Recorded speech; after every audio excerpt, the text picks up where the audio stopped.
Shot clock already under 10 seconds. Samaya Nichols kicks out to Sanaya Copeland, who gets the first basket of the game. Walker in the paint, rolls it in. She averages about 11 points per game. J.R. Payne, the head coach for Colorado, is in her 10th season. Ooh, that was nice. As Nichols hits the jumper. Prime candidate for 6th Player of the Year. That was won by Snudda Collins of Texas Tech.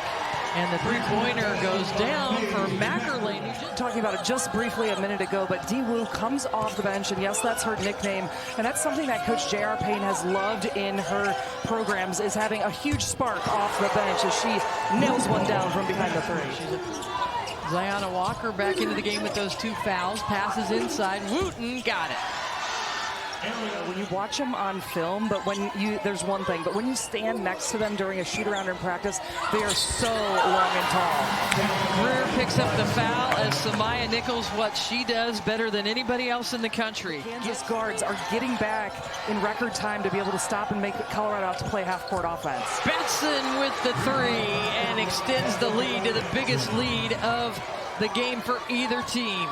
But they lost to Utah and BYU to finish the season. Nice pass underneath to set up Jade Crook, another fantastic freshman. So you're seeing it right here of what that's playing out for the Jayhawks is who's going to score those buckets besides Nichols and Davis. Well, they get one from Nichols there. She just gets to the Big 12 logo.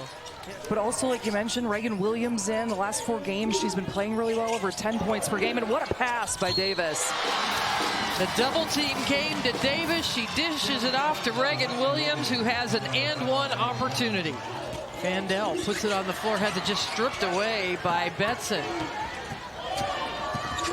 Wooten over the top to Masagayo, who banks it in. Tough shot.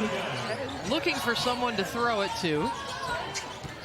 Evans puts the ball on the floor, in and out, and back in. And there's another play that I'm talking about. Evans didn't hesitate. She didn't wait for the defense to get set. A second chance point after an offensive rebound. Yeah, I know they've had some tip outs and some other threes, but look at it. How about that? Greer. Show her what's up, and now there's going to be a timeout. Canessa almost getting a steal.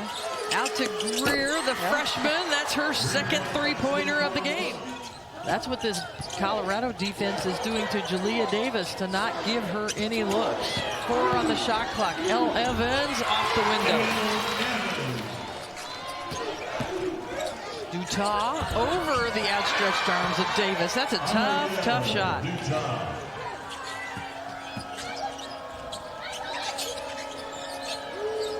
Top of the key, Wooten. If she doesn't get to double figures in this game, it may be the only time in her career that she doesn't score in double figures. Absolutely. She's one of the focal points for the Kansas offense. She scored in double figures 15 times this year, and J.R. Payne says she's so versatile and barely scratching the surface of her potential. Jalea Davis in the open court. Finally got her first field goal of the night out in transition. And you never know how that's going to play out with wins and losses across other conference tournaments. Who gets the at-large bids? But yeah, I love a good play like that right there for Kansas. Elle Evans steps back for a 3. And that will do it. Colorado, the only team on the second round that had a bye to win the game today.